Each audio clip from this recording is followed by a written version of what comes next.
we discussed some natural solutions for optimizing testosterone the last time.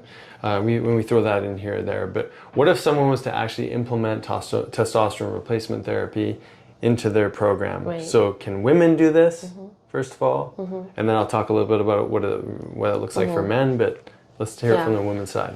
Yeah, so before giving testosterone, I always go back to testing. So doing their Dutch test to see how it's actually being converted. Is it going into estrogen? So it won't matter if I give a woman testosterone, she's not going to convert it properly. Looking at her SHBG scores on her blood work to see if, again, if we give her testosterone and it's free, is it just going to get bound up and not being used? So looking at those elements, I think, first are really important before giving testosterone. And yes, I've given many women testosterone. Really small doses can go really, really far. And there are some that just swear by it. Like, my libido changed, my perception of myself started to change. I just feel more motivated about life. I don't feel so apathetic anymore. So really, they start to notice that, okay, this hormone is really important. And then while they're feeling that way, we'll start implementing all the other things. Okay, now we're detoxing. Now we're looking at your gut. We're looking at your stress levels, your nervous system, doing all of that work. So she doesn't have to stay on it long term. And two, then she starts to realize how important these hormones are. So then her life will then just start to nourish and fuel the hormones. Yeah, I love hearing just the feedback from people when that hormone is adopted back in through replacement therapy. Or we like to say optimization therapy. It's not it's not just about replacing hormones. Like, how do we use this as a vehicle for optimization? Yeah, and that's where dosing is so important, right? So totally. It can vary depending on the practitioner you talk to, but we just look at physiological dosing to get you feeling good, depending on what your goals are too, and how long you're going to use it, how you're using it. Like, I mostly do creams. I know many that do patches and things like that too. So there's different ways. Yeah. So women, it's usually cream, right? Yeah. But there's a lot of practitioners out there they would be using it in a pellet form. And as far as the cream goes, that's a typical application. It could be transdermal, it could be perivaginal. That would be the common situation for women. And then men, typically is injection, but it could also be cream. Cream could be applied daily, but it could also be something that you would use as an injection. But here's the thing: is wherever possible, you want to mimic that natural release that the body is doing. And so, maybe in the past it was just big doses, give yourself big doses, and then so you can dose less frequently and it's more convenient for you. But it turns out that by far it's much more beneficial to be doing a dose that more mimics your body's natural rhythm. And so that would be, if you're doing injection, maybe it's twice a week, maybe it's 3-4 times a week. I have some men who do it every other day, but in a fraction of that total dose. And this is so powerful because, everything you said with regards to mood and sense of vitality and desire for exercise and movement and libido and desire for intimacy and connection, it goes a long way. And when done in that optimal therapeutic range, we're not worried about things like, cancers or hypertension or this massive overwhelm of aggression or increased conversion into estrogen. I do have some women that get a little bit of chinny chin hair. Okay, so talk about that. And they don't care. Right, because they feel so good. Because they feel so good, so they'll pluck it away. But then we're obviously testing and making sure that we're converting it properly. It's not stepping into this androgenic state where they're going to start then losing their hair on their scalp. And so you constantly are monitoring to see it's working well, and if all of that is okay and they're getting 1 or 2, they don't mind. Exactly. Yeah. So that's important. How do you know with men if they're getting too much?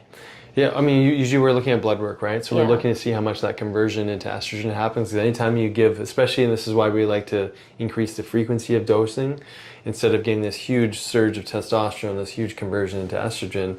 But that's one of the markers we'd look at is are you getting too much conversion into that estrogen, which can lead to different symptoms. And it's normal for our body to have estrogen as well when it comes to men.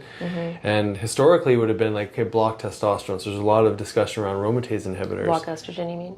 Oh, sorry, block estrogen. And so the use of prescription aromatase inhibitors.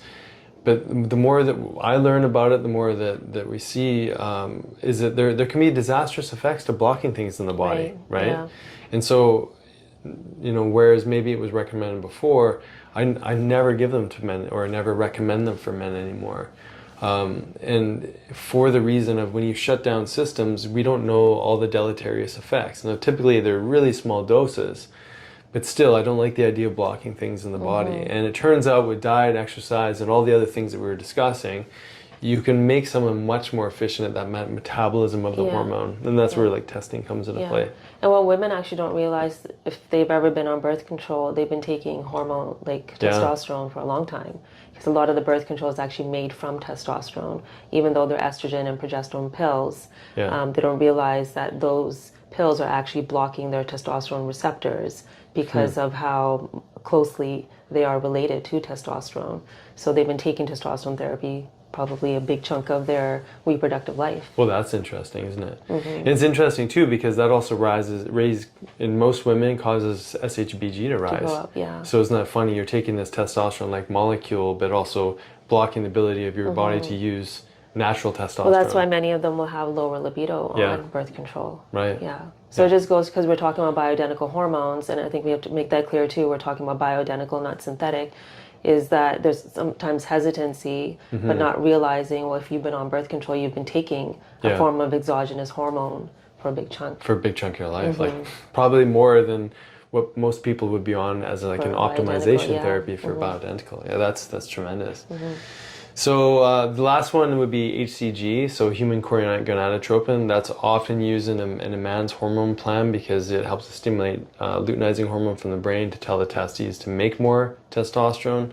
The main reason in my practice that we might use that would be to help to just stimulate testes, normal natural testicular growth through getting the luteinizing hormone secretion. It's not really used a whole lot in like an optimization strategy for women. No, I don't think I've ever used it. Yeah, and it's also obviously gotten a lot of popularity from a weight loss point of view.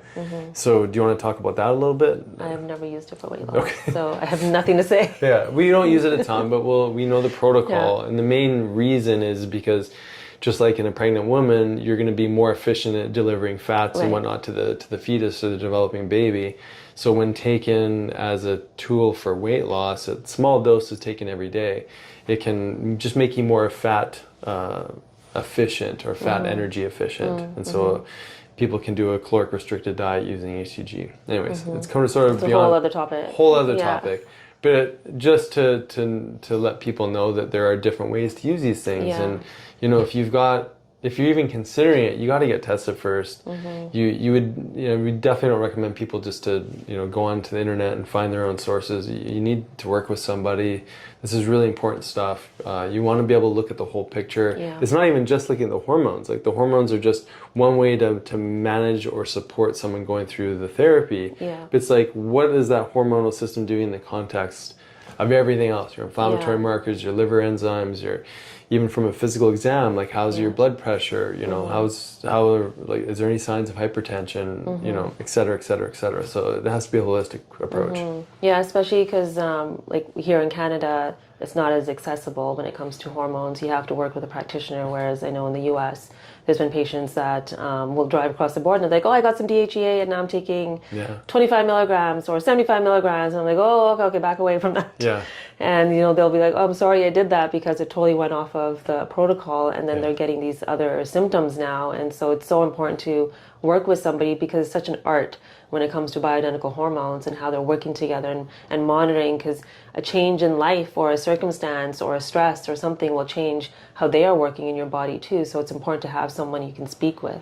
Yeah, I love that you brought that up. And that sort of ties this conversation back to where we started, right? And that is that, these life circumstances that are constantly being thrown at us, we can feel a certain way when we're on a therapy, and then it's kind of like, we might go, well, the therapy's not working anymore, but we need to always pay attention to what's happening to us on a daily basis and how much our nervous system is impacting our energy, our mood, our cravings, our relationships.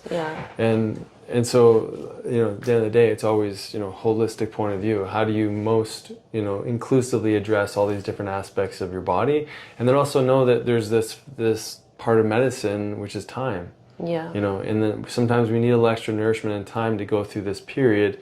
and maybe it's important that our body has less energy. Yeah. You know, so that we can work on that emotional stuff while we're working on our physical vehicle.